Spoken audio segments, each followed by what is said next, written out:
My belief that sitting in the Speaker's chair, you'd want to make very clear that you're confident that vacate the chair would never be a problem.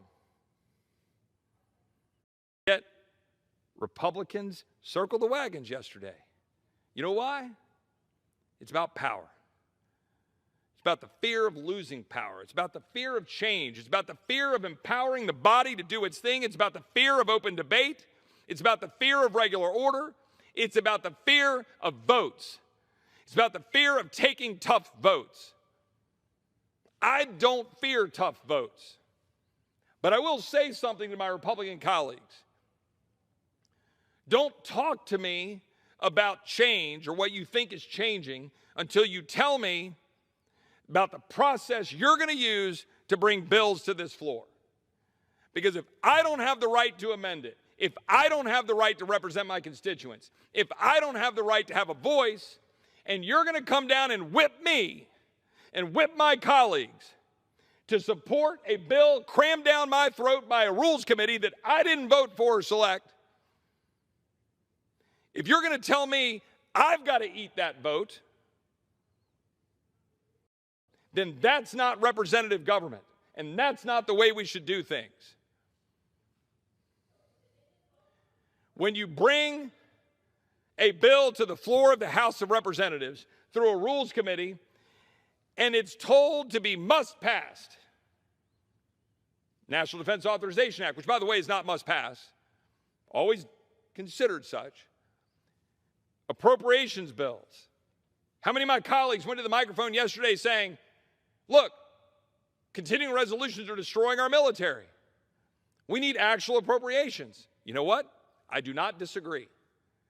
But when you offer a rule change to say, I tell you what, if our Senate colleagues will work with us to get the defense bill passed, then maybe we can consider the other things.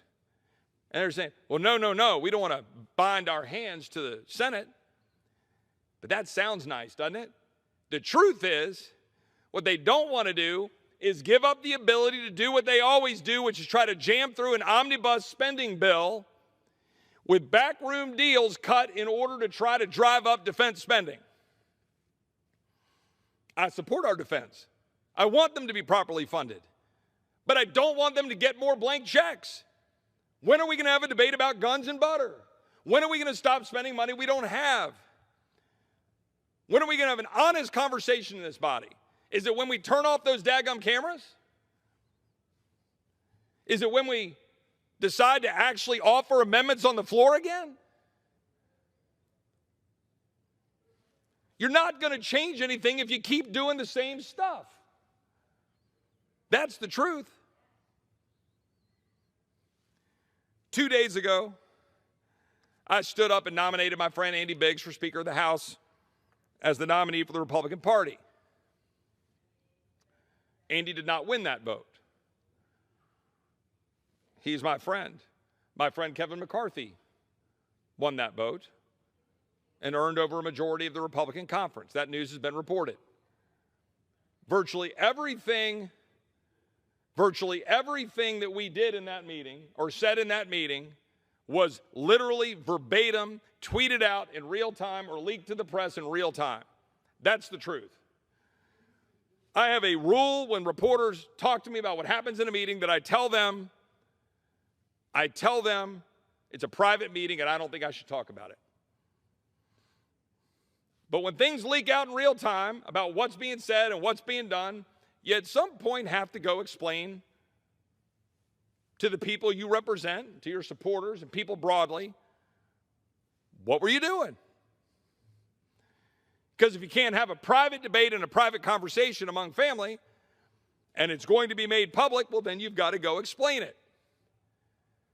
So allow me to read the speech that I gave in the Republican conference meeting nominating my friend Andy Biggs. It went like this. I rise in support of my friend and colleague from Arizona to serve as Speaker of the House. Andy Biggs is a proven leader who has demonstrated leadership here in D.C. as well as serving as president of the Arizona State Senate in a slim two-seat majority. He is a committed conservative and a good man. Andy's candidacy is not an attack on Kevin, with whom a number of us have been engaging and will continue to engage in good faith.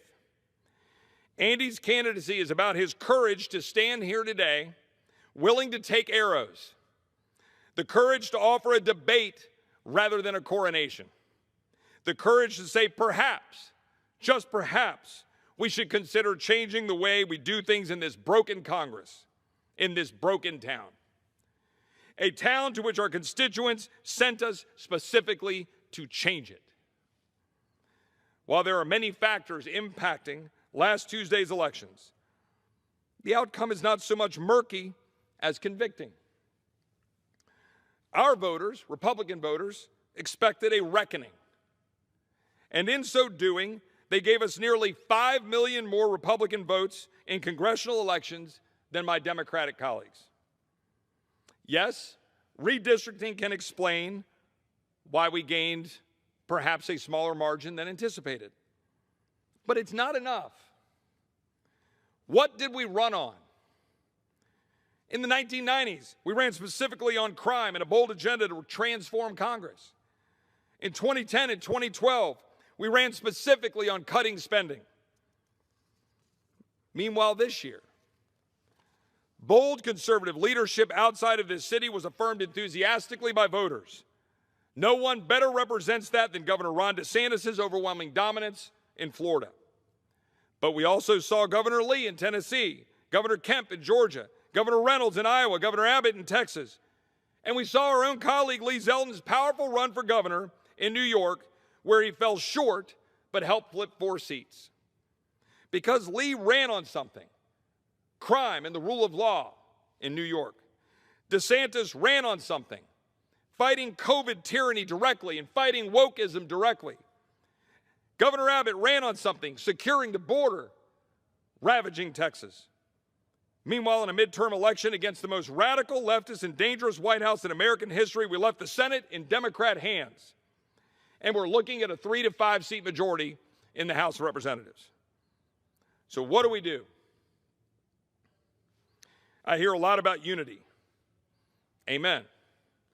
But it has to be real unity.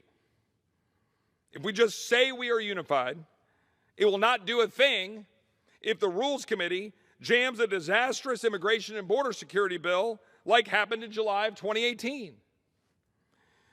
Or consider that, to the best of my knowledge, the House Freedom Caucus, which represents about 20% of the body, has 1 member of the steering committee, which has 30 people, 1 member of the 20 standing committee chairs.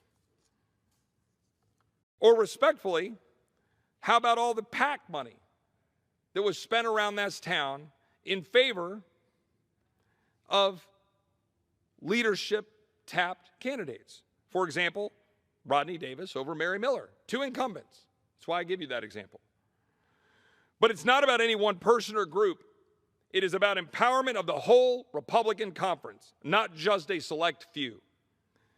We say we are for limited government, we Republicans, but how do you expect to decentralize the power of Washington if we cannot even decentralize our own leadership structure? Our republic is on the edge. Americans and their families are being crushed by a weaponized government, radical wokeness, vaccine mandates, open borders, crime, inflation. Yet voters don't understand how Democrats who have championed such destruction still hold so much power and largely avoided the reckoning that we talked about. We talk a lot about accountability. I ask everyone in this room, how can we hold them accountable if we cannot hold ourselves accountable when we come up short? Today's voting date, this being 2 days ago, is an arbitrary date, rushed, in an environment where many of our voters believe the system is rigged against them. A vote for Andy is a vote to shout stop and to stand athwart the status quo. It is a vote to pause and debate. It is a vote to empower every one of us to have a say and to have the ability to use our election certificate to its fullest. It is not a vote against Kevin, but a vote to force us all to the table to figure out how, not if, how we will come together as a party to reshape the conference rules, rethink the makeup of steering and the very structure and operation of the Rules Committee, and most of all, to lay out a specific agreed-to agenda and battle plan around which we can unite and to inspire and win the minds and hearts of the American people. Now, that is an internal debate among Republicans. I think it's healthy. I think it's good. The question will be, will Republicans stand for change? Or will Republicans stand up for the continuation of the status quo? The status quo ain't working. It's not. That is an indictment of both parties. That is an indictment of this institution. It is an indictment of this town.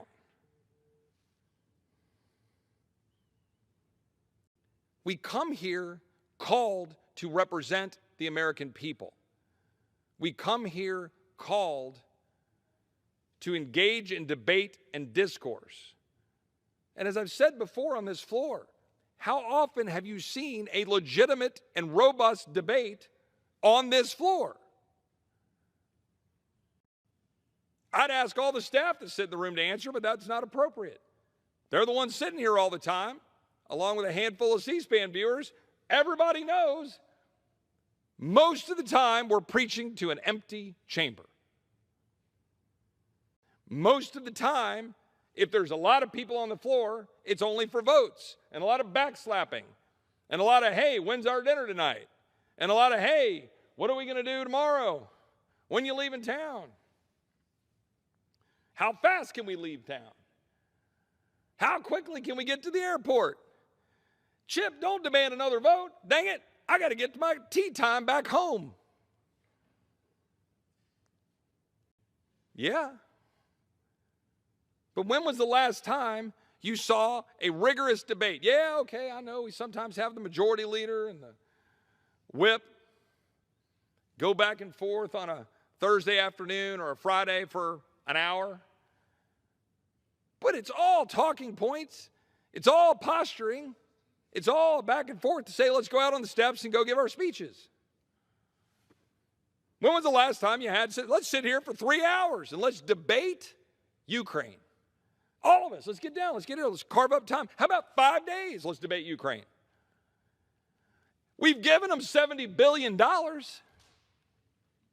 70, and now the administration's asking for $37 more billion. Any of y'all got $107 billion sitting around? Well, guess what? Neither do we. We're just going to print more money.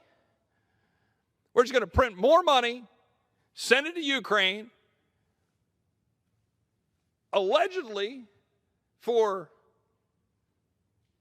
a helpful goal of trying to help Zelensky stand up against Putin. Where's all that money going? Is any of that money going into the hands of certain companies that's then turning around and sending it to certain politicians here? Certain stories seem to indicate so. Any of that money going to oligarchs in Ukraine? Any of that money going into the hands of China? A lot of stories about all of that. I'm not even talking about accountability yet. I'm just saying that if we're going to vote on another $37 billion for Ukraine, shouldn't we debate it? Are we at war or aren't we? Do we have advisors there or not? Is it in our national security or not? Is it helping stability in the globe or not? Is it actually good for the people of Ukraine, bad for Putin's power? And there's a lot of good debates around all that, and the answer might be yes to some of those, no to some of those. Have you, anybody, just throwing it out there, has anybody seen a debate like that on the floor of the United States House of Representatives? I have not. And I'm here. Few people have come down and given speeches. That's not the same thing. That's not the same thing as an actual debate. The American people expect us to do our job.